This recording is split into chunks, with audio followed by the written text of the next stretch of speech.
Welcome to Chillin' 101. We hope this video helps. In this video, I will explain how to use connectors in Visio. Connectors are essential for illustrating relationships between shapes in your diagrams.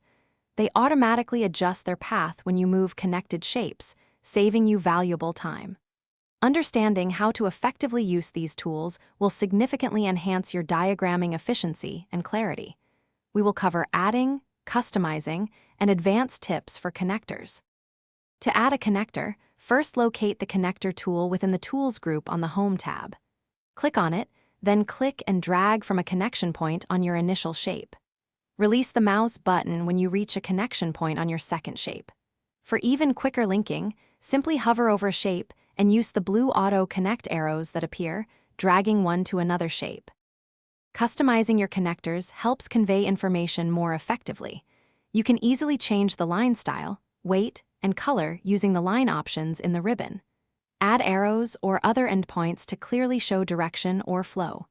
Visio also allows you to adjust the routing behavior, choosing between straight, curved, or right-angle paths.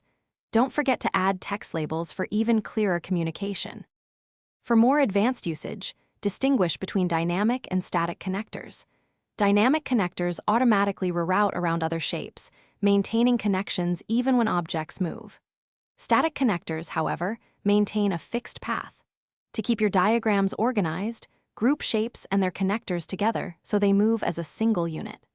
Always utilize connection points for precise and stable links between your diagram elements. Thanks for watching.